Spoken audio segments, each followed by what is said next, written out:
particulier avec Ngabrin, c'est qu'il descend pratiquement au fjord. Pour le moment, il s'est arrêté à 12 mètres au-dessus du fjord.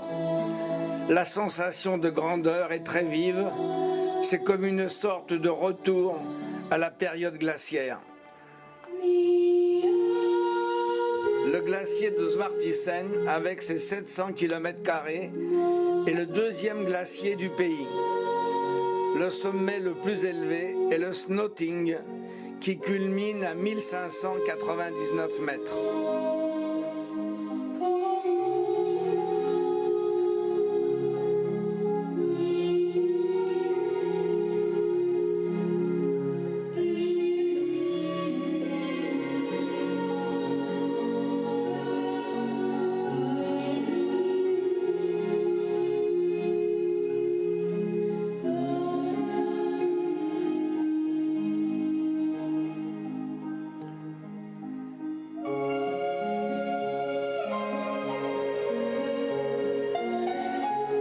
C'est impressionnant et superbe à la fois.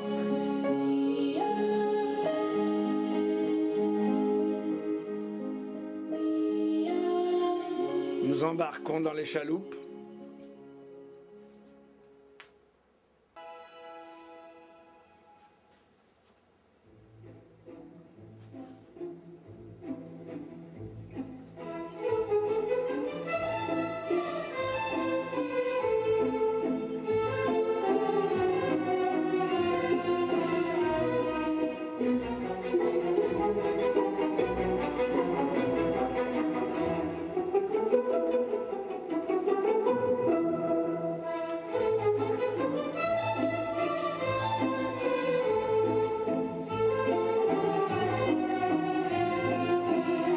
Il est 23 heures. Nous avons environ 1 heure de marche pour nous rendre au pied du glacier.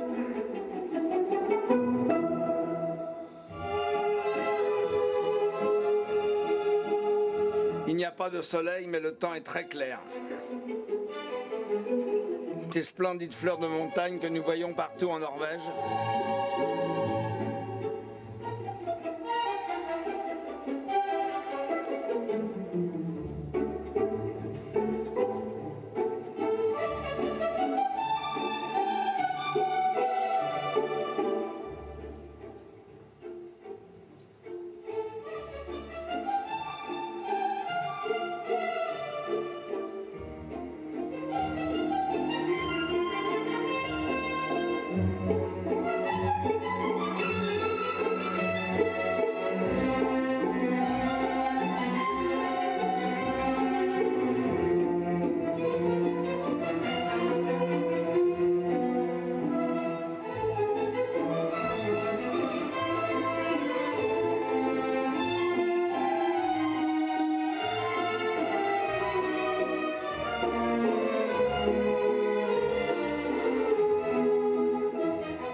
Assez glissant.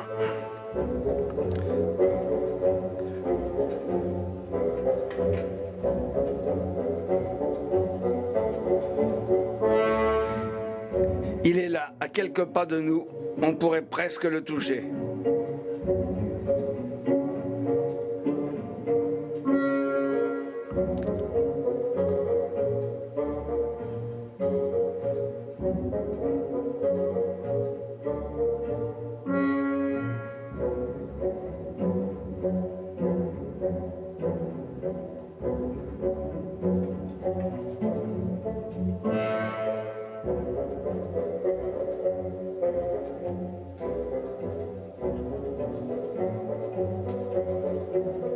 Il est minuit. Le temps est couvert, mais il fait encore jour. Nous regagnons notre bateau.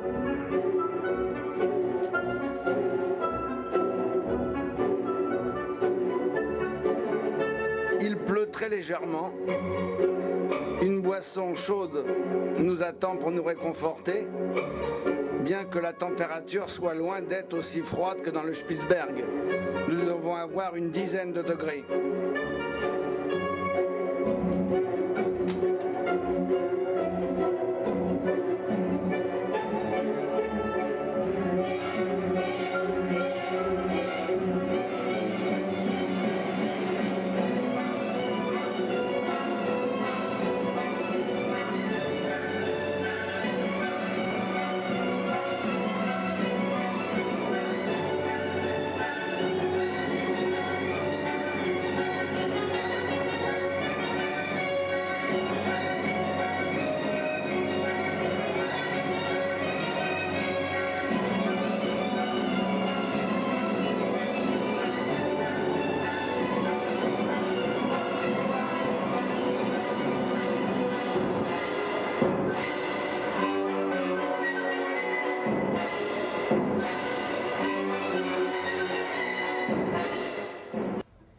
Nous longeons la montagne que l'on appelle la montagne dite du chapeau troué.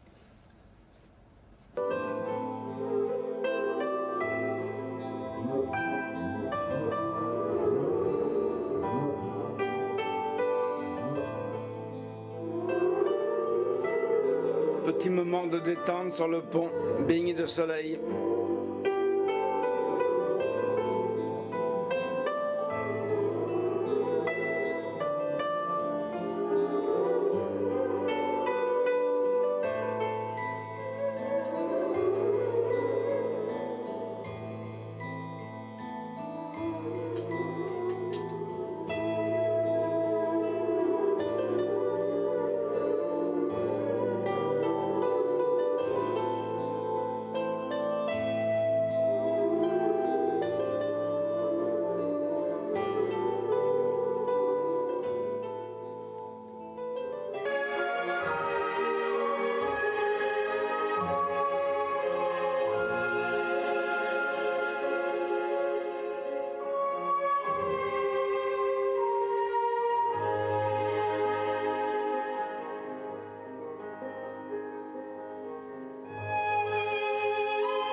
Des paysages bucoliques.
Et bientôt, nous allons fêter une barrière symbolique que nous avons franchie, le passage du cercle polaire.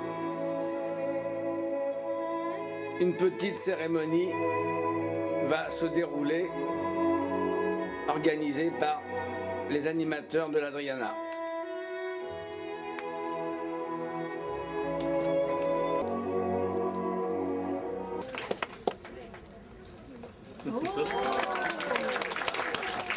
J'adore ça. Encore. Ça serait exagéré.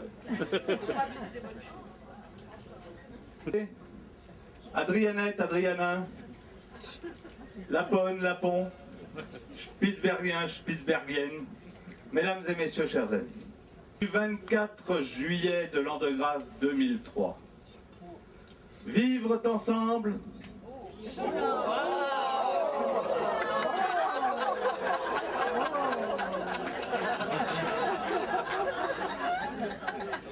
Vivre ensemble.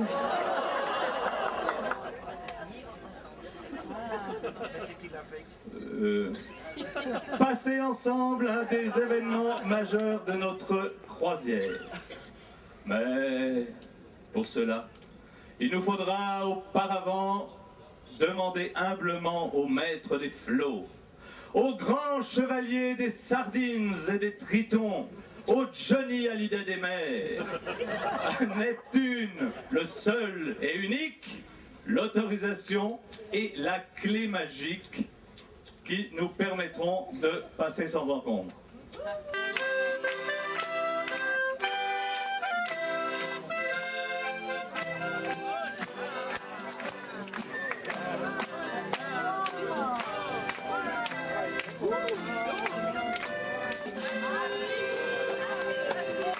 C'est à page 23. S'il aurait refusé sacralisé. Pieuvre ventriculaire. Et pour vous purifier, je vous le rappelle, je vous offre un verre du divin hydromel. Allez, sans trembler, trinquons.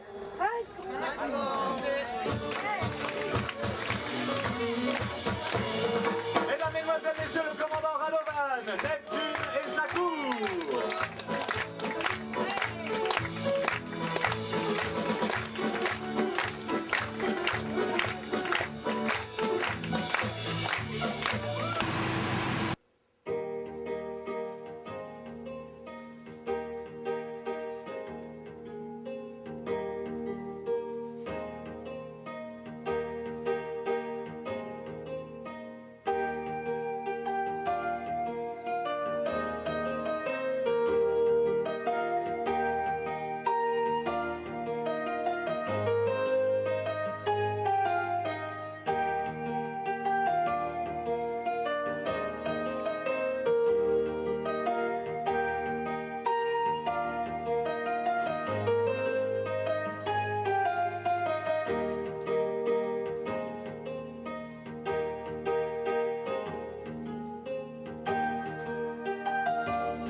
Et voilà, le quatuor réuni.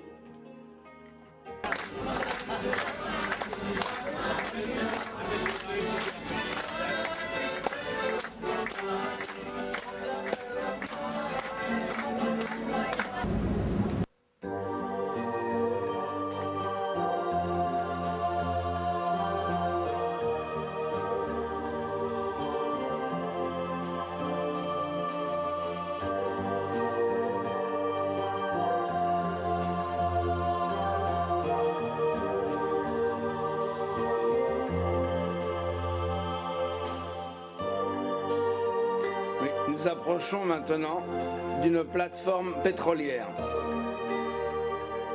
N'oublions pas que la Norvège est le deuxième pays producteur au monde, ce qui a notablement augmenté le niveau de vie des Norvégiens.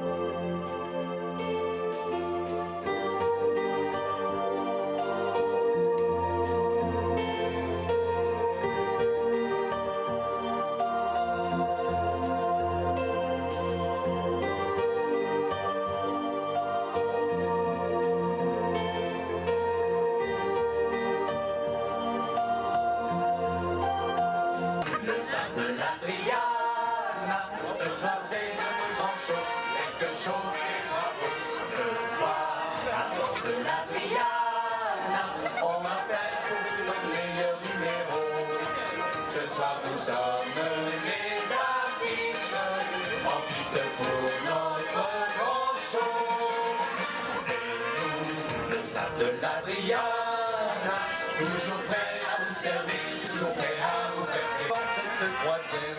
Alors si on chante faux, on n'est pas Figaro, ni des danseuses étoiles, c'est pas notre boulot.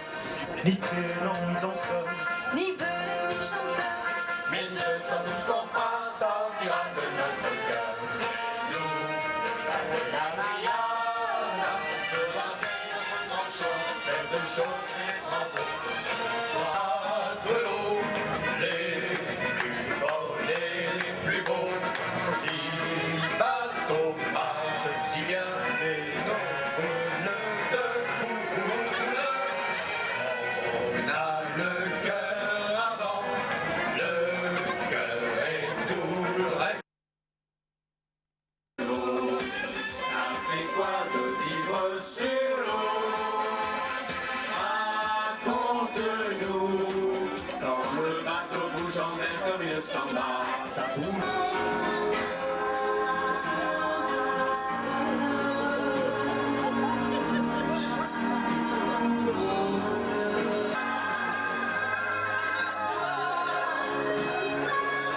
tous, vous avez fait l'Adriana.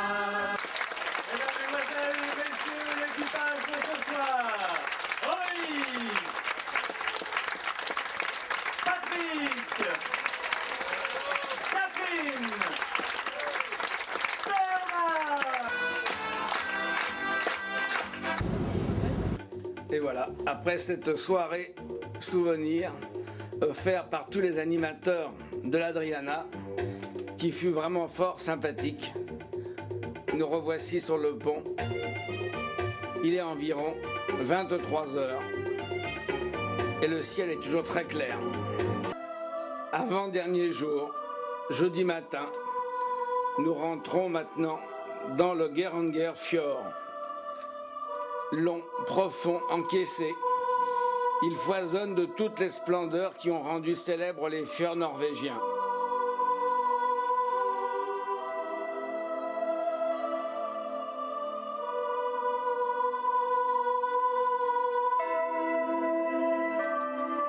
Aux 2/3 de ces 170 km de long, après le port de transbordement de Transla, le fjord se divise.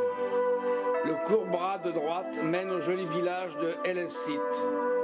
Le fjord principal continue au pied des falaises vertigineuses où alternent cascades et petites fermes où le bétail et les enfants doivent être attachés pour ne pas tomber dans le vide.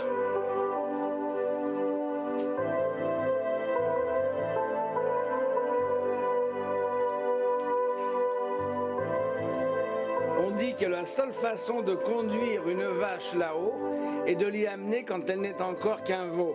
Impossible de hisser un animal plus gros sur les pistes escarpées.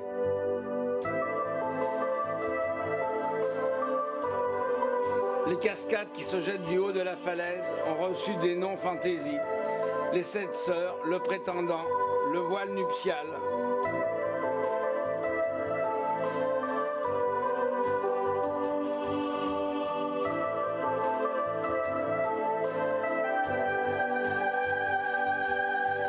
Niché dans une jolie vallée verdoyante, le village de Geiranger occupe la pointe extrême du fjord.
Et voilà, nous arrivons à Geiranger.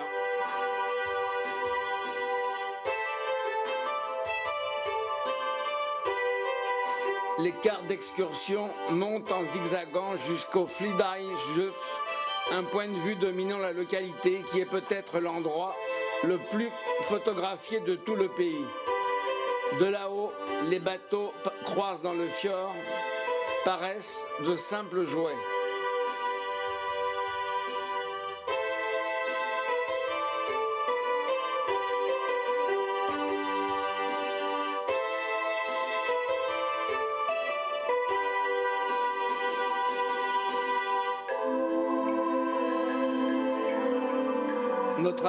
Notre Adriana paraît bien perdue au milieu d'un tel paysage.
continuons à monter. Nous nous dirigeons vers le Danisba, le sommet de la montagne qui se trouve à 1500 mètres d'altitude.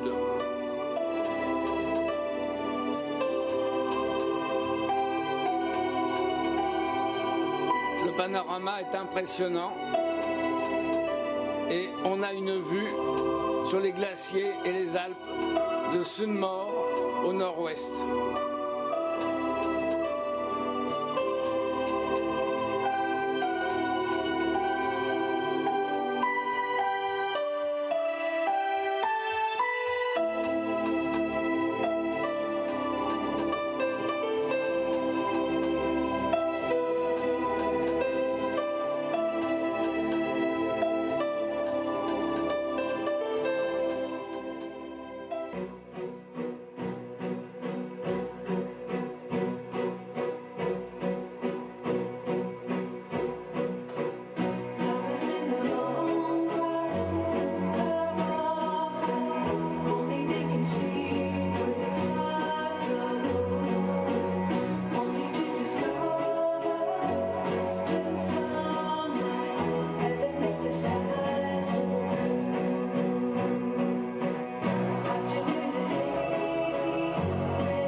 Les nains, les crawls et toutes les légendes n'ont-elles pas pu se plaire dans un tel paysage?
Visage de la Norvège, les enfants et leurs légendes.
profondeur maximum du fjord est de 600 mètres, ce qui permet l'entrée de bateaux de fort tonnage.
Et voici maintenant le dîner du commandant.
Ah, c'est peu là.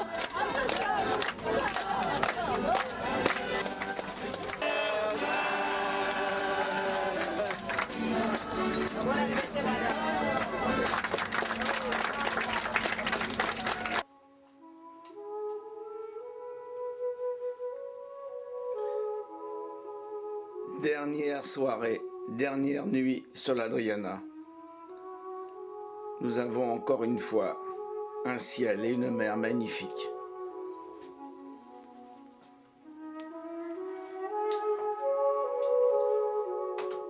Ce soir, c'est la soirée du commandant, suivie du spectacle donné par les animateurs de l'Adriana. Bonsoir, comment ça va bien? Oui. Tribord? D'abord? Oui. Au milieu? Oui. Formidable. Je parle sur les toits, il y a de la joie. Et du soleil dans les ruelles, il y a de la joie. Partout il y a de la joie. Tout le jour. Oh que ma chavire chancelle, c'est l'amour. Qui vient avec je ne sais quoi, c'est l'amour. Bonjour, bonjour les demoiselles, il y a de la joie. Partout il y a de la joie. Le guéri boulanger bat la pâte à plein bras. Il fait du bon pain, du pain si fin que j'ai faim. On voit le facteur qui s'envole là-bas, comme un ange là, comme une folle. Elle sort de la scène à pieds joints, nuisette. Pourquoi si je suis malade, je m'ennuyais toute seule dans mon coin.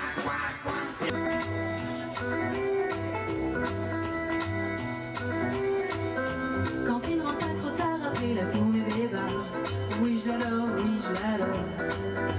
Quand il me dit je t'aime que j'arrive à le croire, oui je l'adore, oui je l'adore.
très bon retour chez vous et vous disent...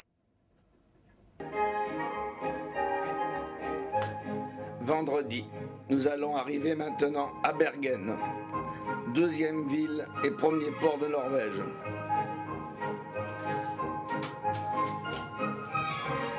Bergen est un village de pêcheurs qui fut fondé en 1070. C'est une ville qui ne manque pas de charme, avec au-dessus du front de mer, villas et maisonnettes en bois qui parsèment les collines. Avec son port abrité et son débouché sur l'Atlantique, Bergen devint rapidement un centre de négoce. C'était la ville la plus importante de Norvège et sa capitale couronna 5 de leurs rois. Oslo prit le pas sur elle en 1350.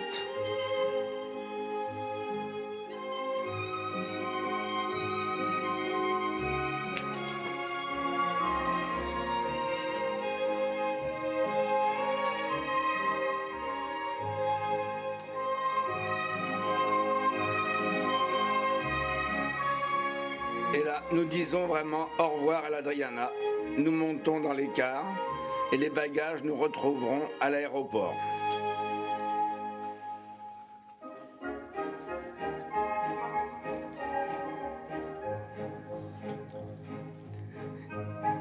À Bergen, les maisons de bois de la vieille ville étaient fréquemment la proie des flammes. Mais grâce aux travaux de restauration, le quai a retrouvé en grande partie son aspect de la période hanséatique.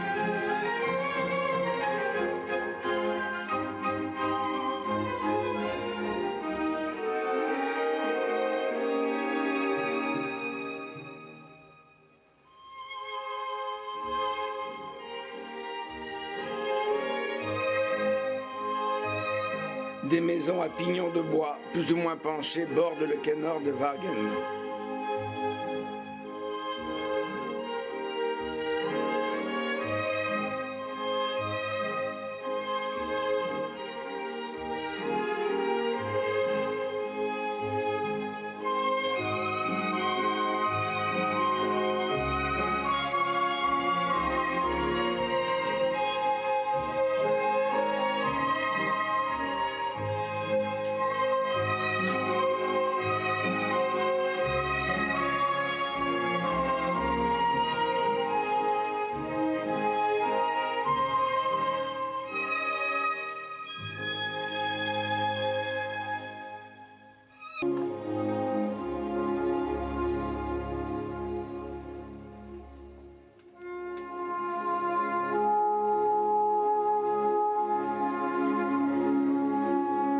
De vous dire que nous avons retrouvé une température, disons normale. Il fait à peu près 17-18 degrés.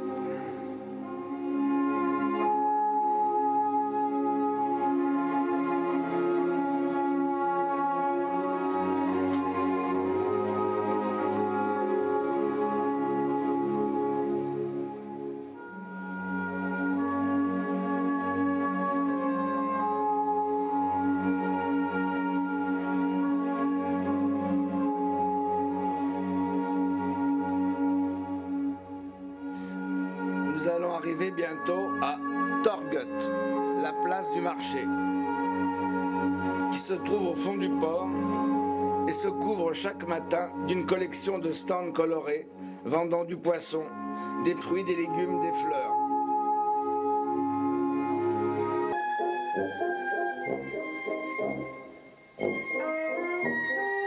Tout est présenté de façon extrêmement sympathique.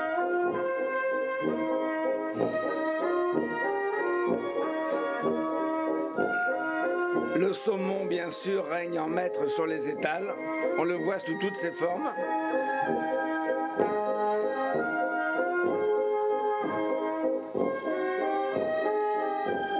Monique fait son choix.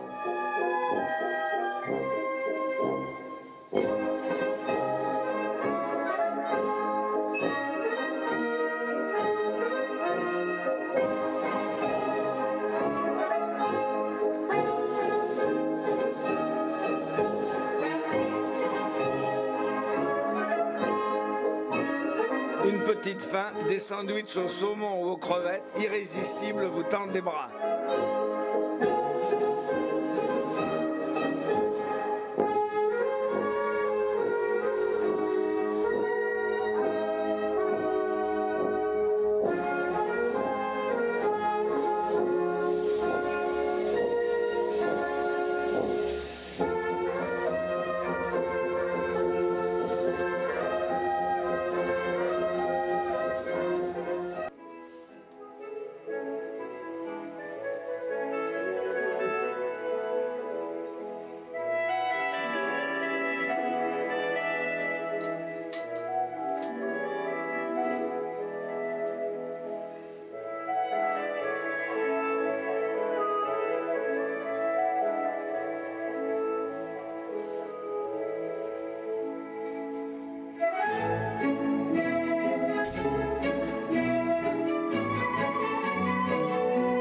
Et nous nous dirigeons maintenant à la sortie de la ville. En traversant Bergen, nous nous dirigeons vers la maison d'Edvard Grieg, le compositeur norvégien universellement connu pour Per Gynt et son concerto pour piano.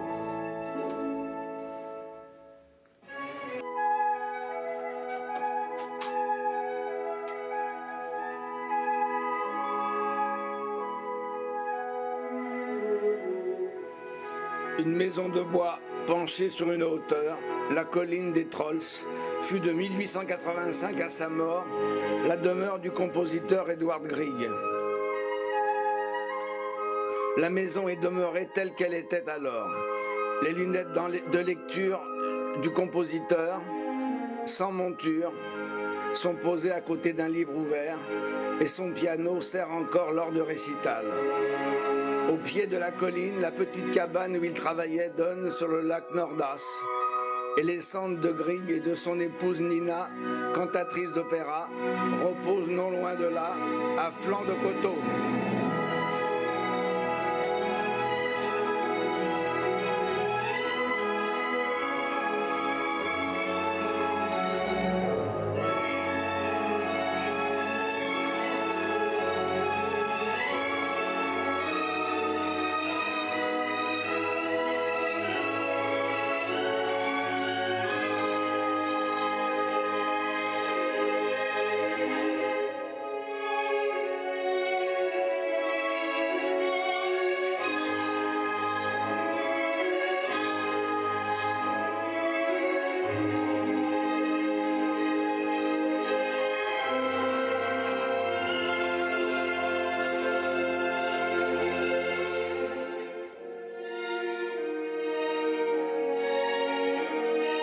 Avec Grieg, nous quittons la Norvège, mais qui restera à jamais présente dans nos souvenirs.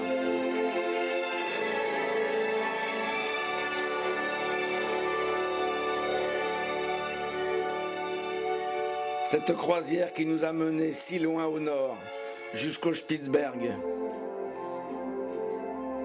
qui nous a fait découvrir des paysages immenses,